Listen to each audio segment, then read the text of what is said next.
জয় শ্রীকৃষ্ণ, রাধে রাধে। নমস্কার। আজকের এই প্রোগ্রামে পৌষ মাস সম্পর্কিত কয়েকটি গুরুত্বপূর্ণ টোটকা বা রেমেডি আপনাদেরকে বলে দেবো। এর ফলে 2026 সাল, এই নিউ ইয়ার আপনাদের জন্য খুব ভালোভাবে কাটবে যদি এই নিয়মগুলো পৌষ মাসে মেনে চলতে পারেন। যাই হোক, কি কি আলোচনা করব সেটা প্রথমে আপনাদেরকে ওয়ান বাই ওয়ান আমি একটু সামারাইজ করে দিচ্ছি। নাম্বার এক, আজকের এই প্রোগ্রামের 1 নাম্বার প্রসঙ্গ থাকবে এই পৌষ মাসে প্রদীপের তেলে এই একটি বস্তু দিলে প্রচুর জীবনে কিন্তু অর্থ আসে এবং গৃহ থেকে বাস্তু দোষটা কিন্তু খণ্ডন হয়ে যায়। শুধু তাই নয়, তুলসী গাছে জল দেওয়ার মন্ত্র কি রয়েছে, তুলসী পাতা তোলার মন্ত্র কি এবং তুলসী গাছে কিভাবে জল দিতে নেই, বা তুলসী গাছে প্রদীপ দেখানোর নিয়ম কি, একাদশীর দিন তুলসী গাছে জল দেওয়া যাবে কি যাবে না, ওভারঅল এই কনসেপ্ট গুলোও কিন্তু হালকা হালকা করে আমি টাচ দিয়ে আপনাদের কাছে জানিয়ে দেবো। ঠিক আছে। এবং দ্বিতীয় নাম্বার বিষয়টা হচ্ছে পৌষ মাসের শুক্রবার। ঠিক আছে, পৌষ মাসের আর 2টি বা 1টি শুক্রবার পাবেন। তো এই শুক্রবার দিন ঝাড়ুর যেটা হাতল রয়েছে সেখানে একটি জিনিস আপনাদেরকে বেঁধে দিতে বলবো আমি। এর ফলে কিন্তু আর্থিক সচ্ছলতা নিউ ইয়ারে আপনারা অনুভূতি করতে পারবেন। আচ্ছা, 3 নাম্বার প্রসঙ্গটা থাকবে পৌষ মাসে গৃহের এই জায়গায় এক মুঠো চাল শুধু মা লক্ষ্মীর নাম করে রেখে দিন আপনার বাড়ির মধ্যেই। যদি রেখে দিতে পারেন বিশেষ স্থানে, তাহলে কিন্তু নতুন বছরে অর্থের কমতি হবে না। এবং নাম্বার 4, পৌষ মাসের বৃহস্পতিবার মা লক্ষ্মীর চরণে অর্পণ করুন একটি বিশেষ বস্তু। এর ফলে কি হয়, স্থায়ী লক্ষ্মী ঘরে কিন্তু স্থিত হয়ে যায়। এবং 5 নাম্বার এবং সর্বশেষ বিষয়টি থাকবে আজকের এই প্রোগ্রামের, নতুন ঝাড়ু 2026 সালে আপনারা কবে কিনবেন এবং 2026 সালে পুরনো ঝাড়ু বাইরে কবে ফেলে দিবেন, সেই বিষয়টিও কিন্তু আপনাদেরকে জানাবো। দেখুন, এই কয়েকটা বিষয় নিয়ে আলোচনা করে ভিডিওটি সম্পূর্ণ দেখুন। আশা করছি অনেকখানি উপকৃত সমৃদ্ধ হবেন। কমেন্টে জয় মা লক্ষ্মী লিখে জানাবেন, এতে আমরা অত্যন্ত অনুপ্রাণিত হব। ভিডিওটি লাইক করে দিবেন ভালো লাগলে এবং চ্যানেলটি অবশ্যই সাবস্ক্রাইব করে পাশে থাকা বেল আইকনটা অন করে রাখবেন। এবং যারা হস্তবিচার বা প্রিমিয়াম কুষ্টি পেতে চাইছেন তাদের জন্য আমি হোয়াটসঅ্যাপ নাম্বার ভিডিও ডিসক্রিপশন বক্সে দিয়ে দিয়েছি। ভিডিওর মধ্যে আমার হোয়াটসঅ্যাপ নাম্বার রয়েছে, সেখান থেকেও কিন্তু আপনারা যোগাযোগ করতে পারেন। তাহলে আসুন এরপর আমরা প্রোগ্রামের বিষয় মূল বিষয়গুলোই প্রবেশ করি। আমি অনুরোধ করব পুনরায় যে ভিডিওটি সম্পূর্ণ দেখুন। অনেকখানি নলেজ কিন্তু আপনাদেরকে দিয়ে চেষ্টা করেছি। যাই হোক, দেখুন, তুলসী গাছ সবসময় উত্তর পূর্ব দিকে রাখবেন। আপনারা ধরুন টবের মধ্যে রেখেছেন এটি, সেক্ষেত্রে বলবো যারা ফ্ল্যাটে রয়েছেন তারা উত্তর পূর্ব দিকে রাখবেন। তুলসী গাছের পাশে জুতো চপ্পল খুলে রাখবেন না এবং তুলসী গাছের পাশে যেন কোনো নোংরা জল না থাকে, কোনো নর্দমা না থাকে, বা তুলসী মঞ্চের পাশে কখনোই ভেজা জামা কাপড় মেলে রাখবেন না, এতে বাস্তু দোষ কিন্তু সৃষ্টি হয়। এবং খালি বালতি বা জলভর্তি বালতি তুলসী গাছের পাশে কিন্তু রাখতে নেই। এছাড়াও আরেকটা বিষয় মাথায় রাখবেন, তুলসী মঞ্চে যে তুলসী গাছটি রয়েছে সেটার কিন্তু যত্ন নেওয়া আবশ্যক। মহিলাদের মাথার চুল দেখবেন অনেক সময় উড়ে গিয়ে তুলসী গাছের মধ্যে লেগে যায়, তুলসী পাতার মধ্যে মাকড়সার ঝুল যেন না পড়ে, এগুলো কিন্তু ম্যান্ডেটারি, মাথায় রাখবেন। পরিষ্কার পরিচ্ছন্ন জায়গায় তুলসী গাছ রাখবেন এবং এগুলোকে পরিষ্কার করবেন। নতুবা কি হয়, ঘরের মধ্যে বিপুল পরিমাণে বাস্তু দোষ তৈরি হয় এবং মাতা তুলসী কিন্তু রাগান্বিত হয়। এছাড়াও অমাবস্যা পূর্ণিমা তিথি লেগে যাওয়ার পর তুলসী পাতা কিন্তু চয়ন করতে নেই এবং তুলসী পাতা সবসময় শুকনো কাপড় পরে সংগ্রহ করতে হয়। তুলসী গাছে জল দিতে হয় শুকনো কাপড় পরে। তুলসী পাতা তোলার সময় ওম সুভদ্রায় নমঃ বা মা তুলসী গোবিন্দ হৃদয়ানন্দ কারিণী নারায়ণস্য পূজার্থ চিরমিনিংতাং নমস্তুতে, এই মন্ত্রটি 3বার উচ্চারণ করে আপনারা তুলসী পাতা তুলতে পারেন। বা শুধুমাত্র ছোট্ট একটি মন্ত্র ওম সুভদ্রায় নমঃ, এই মন্ত্রটিও উচ্চারণ করে তুলসী পত্র কিন্তু তোলার নিয়ম শাস্ত্র মতে। এবং তুলসী তলার সময় আপনারা সন্ধ্যা দিবেন, অবশ্যই প্রদীপ দেখাবেন। সেই প্রদীপের শিখার মুখটি কিন্তু অলওয়েজ পূর্ব দিকে থাকবে। আপনি ধরুন সকালে তুলসী গাছে জল দিচ্ছেন, প্রদীপ দেখাচ্ছেন, সেক্ষেত্রেও প্রদীপের মুখ থাকবে পূর্ব দিকে এবং সন্ধ্যার সময়ও প্রদীপের মুখ থাকবে কিন্তু পূর্ব দিকে। এবং তুলসী গাছে জল দেওয়ার সময় পূর্ব দিকে মুখ করে জল নিবেদন করতে হয়। তথা আদি ব্যাধি হরা নিত্যং তুলসিত্যং নমস্তুতে, এই মন্ত্রটি জপ করে তুলসী গাছে জল নিবেদন কিন্তু করতে হয়। এছাড়াও 365 দিনই তুলসী গাছে জল নিবেদন করা যায় ব্রহ্মাণ্ড পুরাণ অনুসারে। এবং শুধু সপ্তাহের রবিবার দিন তুলসী তলায় প্রদীপ দেখাতে নেই। যাই হোক, এরপর আমরা জেনে নিব যে উপায়টি কিভাবে আপনারা করবেন। দেখুন, এই পৌষ মাস চলাকালীন প্রত্যেক দিন আপনার ঠাকুর ঘরে মা লক্ষ্মীর সামনে 2টি মাত্র শুদ্ধ ঘিয়ের প্রদীপ প্রজ্বলিত করবেন এবং নিজের মনোবাসনা, মনোকষ্ট, নিজের ইচ্ছা সবকিছু ভক্তি ভরে হৃদয় থেকে মা লক্ষ্মীকে স্মরণ করে জানাবেন। এরপর আপনারা মা লক্ষ্মীর পূজা অর্চনা করবেন। লক্ষ্মী পাঁচালী কিন্তু অবশ্যই পৌষ মাসের বৃহস্পতিবার দিনগুলোতে পাঠ করার চেষ্টা করবেন। এরপর আপনারা যে 2টি প্রদীপ প্রজ্বলিত করেছেন সেই 2টি প্রদীপের মধ্যে কি দিবেন? 2টি করে ফুলযুক্ত লবঙ্গ দিয়ে দিবেন। তবে একটি বিষয় মাথায় রাখবেন, লবঙ্গটির ফুলটি যেন নিখুঁত হয়, অক্ষত হয়।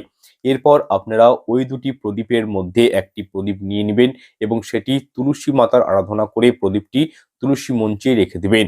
অর্থাৎ 2টি প্রদীপের মধ্যে একটি প্রদীপ আপনাদের ঠাকুর ঘরে প্রজ্বলিত হবে মা লক্ষ্মীর সামনে, আরো একটি প্রদীপ আপনাদের গৃহের তুলসী মঞ্চে প্রজ্বলিত হবে এবং করজোড়ে মাতা তুলসী এবং প্রভু নারায়ণের উদ্দেশ্যে আপনারা কিন্তু একটি বিশেষ মন্ত্র উচ্চারণ করবেন।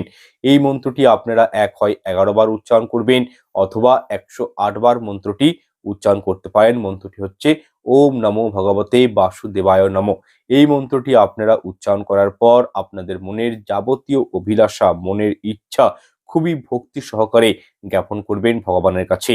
দেখবেন আপনাদের জীবনে অবশ্যই এর সুফল কিন্তু আসবেই। আপনারা নিজেদের অভিষ্ট লক্ষ্যে কিন্তু পৌঁছাতে পারবেন। সামান্য এই 2টি প্রদীপের ক্রিয়া যদি আপনারা এই নতুন বছরে করতে পারেন, আপনাদের কথা দিচ্ছি আমি, আপনাদের সংসার থেকে অপচয়টা কমবে, ধার দেনা থেকেও বেরিয়ে আসতে পারবেন এবং ঘরে লক্ষ্মী দেবী কিন্তু স্থিত হবেন। যাই হোক, এরপর আলোচনা করব পৌষ মাসে গৃহের এই জায়গায় রেখে দিন 1 মুঠো চাল। মা লক্ষ্মীর কৃপায় জীবনে কখনো অর্থের কমতি হবে না। সর্বপ্রথম যে বিষয়টি সম্পর্কে বলবো আপনাদেরকে সেটি হলো, প্রত্যেকটি হিন্দু গৃহে কিন্তু মা লক্ষ্মীর ছবি বা মা লক্ষ্মীর মূর্তি কিন্তু অবশ্যই থাকে। আপনারা যদি মা লক্ষ্মীর মূর্তি বা ছবির কাছে একটি ঘটে চাল ভর্তি করে রেখে দিতে পারেন নতুন বছরে, তাহলে আমি গ্যারান্টি সহকারে বলতে পারি আপনাদের জীবনে কখনোই দরিদ্রতার করাল ছায়া কিন্তু পড়বে না, অন্ন বস্ত্র বাসস্থানের কিন্তু অভাব আসবে না জীবনে। দেখুন, জীবনে অনেক দূর এগিয়ে যাবেন, একজন সফল ব্যক্তি হবেন, তাই এই কাজটি আপনারা কিন্তু অবশ্যই করে দেখবেন। পৌষ মাসের বৃহস্পতিবার করতে পারেন। সামান্য একটা ঘটিতে আতপ চাল নিয়ে মা লক্ষ্মীর সামনে শুধু রেখে দেওয়া। এছাড়াও দেখুন, আমাদের গৃহে কিন্তু অসহায় দরিদ্র মানুষদের আসা যাওয়া কিন্তু অনেক সময় হয়ে থাকে, বা আপনারা হয়তো দেখবেন ভিক্ষুক আমাদের বাড়িতে ভিক্ষা চাইতে কিন্তু আসে। আপনারা একটা কাজ করবেন এক্ষেত্রে, সেই ব্যক্তিকে খালি হাতে কিন্তু ফিরিয়ে দিবেন না, কিছুটা চাল তাকে দান অবশ্যই করবেন এবং তার কাছ থেকে সামান্য পরিমাণে চাল কিন্তু নিজেরা নিয়ে নেবেন। নিজের কাছে খুব ভালোভাবে ওই চালটি কিন্তু রেখে দেখবেন, আপনাদের জীবনে কখনই দেখবেন এর ফলে অর্থের কিন্তু অভাব আসবে না, এমনকি আপনাদের অর্থের উপার্জনের চাহিদাটাও কিন্তু জায়গাটা কিন্তু আস্তে আস্তে বেড়ে যাবে। ধরুন, আপনারা বর্তমানে একটা দিক থেকে ইনকাম করছেন, কিন্তু আস্তে আস্তে দেখবেন বিভিন্ন কিন্তু স্কোপ পাবেন বিভিন্ন দিক থেকে ইনকাম করার জন্য। তাই বলবো, যদি কোনো গরিব মানুষ, হতদরিদ্র মানুষ আপনার ঘরে কি চাইতে আসে, তাই খালি হাতে ঘুরিয়ে দিবেন না, তাই একটু সাহায্য করবেন। কিন্তু তার কাছে চাল থাকে, সেই চাল কিন্তু অল্প করে নিজের কাছে কিন্তু রেখে দিবেন। দেখুন, একটা প্রশ্ন আমার কাছে অনেকবার আসছে যে স্যার, আমরা পুজো পাঠ করছি, এত আমরা দান ধ্যান করছি, তবুও কিন্তু আমাদের জীবনে আর্থিক সমস্যা যাচ্ছে না, এর পিছনে লজিকটা কি?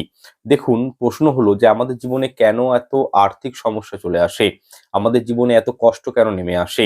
দেখুন, আমাদের যে 9টি গ্রহ রয়েছে তার মধ্যে চন্দ্র হলো মন দ্বারা পরিচালিত একটি গ্রহ। এই চন্দ্রের নেতিবাচকতার কারণেই কিন্তু অনেক সময় দেখবেন অর্থের সমস্যার সম্মুখীন কিন্তু আমাদেরকে হতে হয় এবং চন্দ্র যেহেতু ক্যাশ ফ্লো এর কারক গ্রহ, সেক্ষেত্রেও কিন্তু সমস্যা আসে। তাই এই চন্দ্র গ্রহকে যদি আপনারা প্রসন্ন করতে পারেন, তাহলে আপনাদের কিন্তু এই সমস্যাগুলি আর কোনোদিনও দেখা দিবে না। যাই হোক, আপনারা 21টি চাল নিয়ে নেবেন, গুনে গুনে 21টি চাল নেবেন এবং সেটি একটি সাদা কাগজে মুড়িয়ে নেবেন। এবার আপনাদেরকে যেটি করতে হবে সেটি হলো, আপনারা আপনাদের মানিব্যাগে সেই কাগজটি ভালোভাবে রেখে দেবেন। এছাড়াও আপনারা এটি যেখানে আপনার টাকা পয়সা রাখেন লকারে ভালো করে এই কাগজটিকে রেখে দিতে পারেন।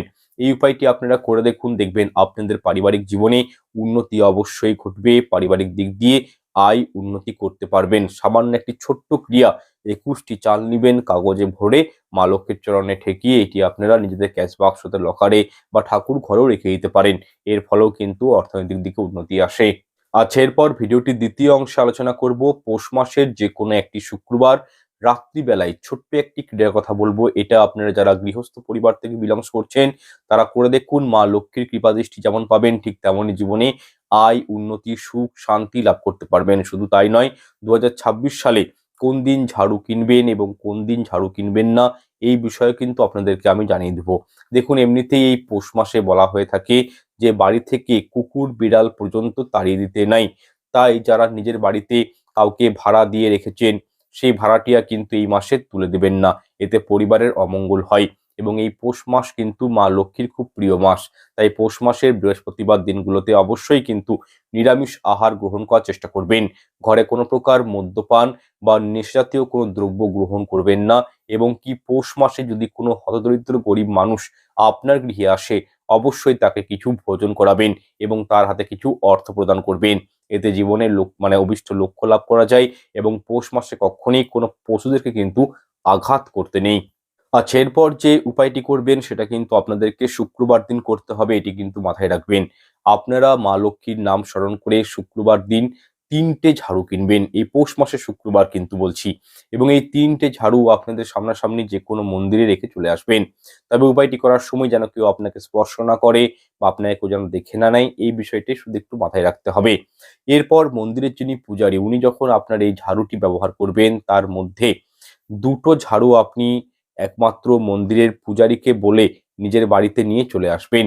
যে যে ঝাড়ু 3টে দিয়েছেন, যখন ওইগুলোর ব্যবহার মন্দিরে শুরু হয়ে গেল, তখন তারপরে ওই মন্দিরের পূজারীকে বলবেন যে 2টো ঝাড়ু আমাকে দিয়ে দিতে। ঠিক আছে? আপনি নিয়ে চলে আসবেন এবং একটি ঝাড়ুর হাতলে একটি রাউন্ড করে সাদা সুতো বেঁধে দিবেন এবং অপর ঝাড়ুটি কিন্তু কন্টিনিউ নিজের বাড়িতে 15 দিন ব্যবহার করবেন। সমগ্র ঘর ভালো করে ওই ঝাড়ু দিয়ে পরিষ্কার পরিচ্ছন্ন করবেন এবং 15 দিন পর ওই ঝাড়ুটি যে কোনো চৌরাস্তার মাথাতে রাত্রিবেলায় ফেলে দিয়ে চলে আসবেন। এবং আরেকটি যে ঝাড়ু আছে, যার হাতলে আপনারা ঝাড়ুটি সাদা সুতোটি যেটা বেঁধেছেন, সেটি কিন্তু ব্যবহার করতে শুরু করবেন নিজের ঘরের পারপাসে। এর ফলে দেখবেন আপনাদের জীবনে অখণ্ড সৌভাগ্য লাভ হবেই। ধার দেনা ঋণ থেকে বেরিয়ে আসতে পারবেন। যাদের জন্মছকে রাহু কেতুর দুষ্প্রভাব রয়েছে, সেই বাজে এফেক্ট গুলো পর্যন্ত কেটে যায়। এরপর আপনাদেরকে আরো একটি বিষয় জানিয়ে দিব যে আপনারা 2026 সালে কোন দিন ঝাড়ু কিনবেন এবং কোন দিন ঝাড়ু কিনবেন না সে সম্পর্কে। দেখুন, রবিবার দিন, মঙ্গলবার দিন এবং শনিবার দিন কিন্তু আপনারা ঝাড়ু কিনবেন না, কারণ শাস্ত্র মতে সপ্তাহের যে কোনো দিন কিন্তু ঝাড়ু কেনাটা মোটেও শুভ নয় পরিবারের ক্ষেত্রে। পরিবারের ক্ষেত্রে নানা রকম সমস্যা দেখা দিতে পারে। তথা আরেকটি বিষয় মাথায় রাখবেন, ঝাড়ুকে কখনো দাঁড় করিয়ে রাখবেন না, শোয়া অবস্থায় রাখবেন এবং লোকচক্ষুর আড়াল থেকে ঝাড়ুকে লুকিয়ে রাখবেন। তথা পশ্চিম দিকে মুখ করে ঝাড়ুকে কখনোই রাখতে নেই, এতে পরিবারের অর্থনৈতিক সমস্যা কিন্তু নেমে আসে। এরপর ভিডিওটির আমি তৃতীয় অংশে আলোচনা করব এই পৌষ মাসে মা লক্ষ্মীর চরণে এই একটি বস্তু অবশ্যই নিবেদন করুন। এর ফলে সারাটা বছর মা লক্ষ্মীর কৃপা আপনাদের সংসারে, আপনাদের জীবনে কিন্তু থাকবে। এই পৌষ মাস চলাকালীন যে কোনো বৃহস্পতিবার আপনারা মাতা লক্ষ্মীর চরণে এই জিনিসগুলো অর্পণ করতে যদি চান, তাহলে অবশ্যই করতে পারেন। কিন্তু হ্যাঁ, কিছু নিয়ম রীতি রয়েছে। নিয়মের মধ্যে কি রয়েছে, সকাল সকাল উঠে আপনাদেরকে স্নান পর্ব সেরে নিতে হবে।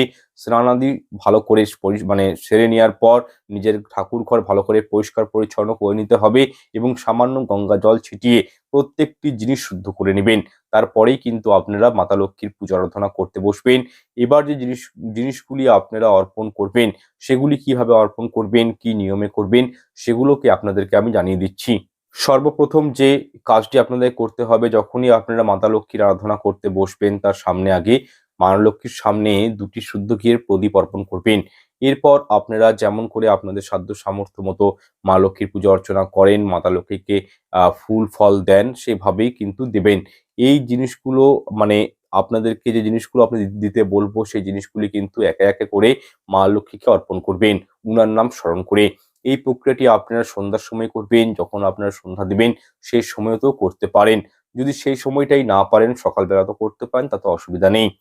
এবার আপনাদেরকে বলবো সেই জিনিসগুলো কি। প্রথমে জিনিসটির কথা বলবো সেটি হচ্ছে লক্ষ্মী কড়ি।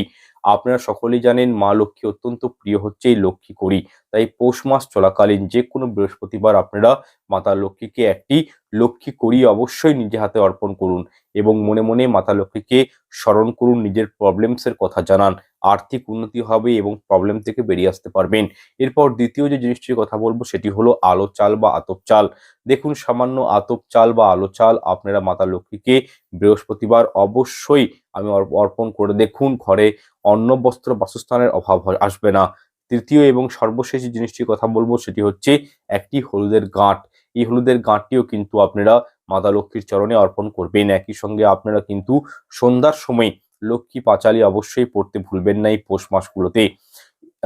আচ্ছা, সর্বশেষ যে কাজটি করবেন সেটি হলো আপনারা পুজো আরাধনা করার পর যে দুটি ঘিয়ের প্রদীপ জ্বালিয়েছিলেন সেই প্রদীপের মধ্যে একটি প্রদীপ আপনাদেরকে তুলসীর তলায় নিয়ে যেতে হবে মাতা তুলসীর উদ্দেশ্যে, এবং আরেকটি প্রদীপ কিন্তু মা লক্ষ্মীর কাছেই আপনারা রেখে দিবেন। এইভাবে আপনারা এই বৃহস্পতিবার দিনগুলোতে কন্টিনিউ এই কাজগুলো করে যান। মা লক্ষ্মীর চরণে এগুলো নিবেদন করুন। অবশ্যই মা লক্ষ্মী এতে প্রসন্ন হন ওনার ফেভারিট জিনিসগুলো ওনাকে দিলে, এবং নতুন বছরে মা লক্ষ্মী আপনার গৃহে স্থিত হবে, টাকা পয়সার মানে আর্থিক উন্নতি আসবে, ফিনান্সিয়াল লস কভারও হবে জীবন থেকে আপনাদের, এবং জীবনে অগ্রগতি বলুন, প্রগতি বলুন, এগুলো কিন্তু অনুভব করতে পারবেন। যাই হোক, প্রোগ্রামটা দীর্ঘায়িত করছি না, এখানে সমাপ্ত করছি। ভিডিওটি ভালো লাগলে লাইক, কমেন্ট, শেয়ার করতে ভুলবেন না। চ্যানেল সাবস্ক্রাইব করে রাখবেন। নমস্কার, ধন্যবাদ।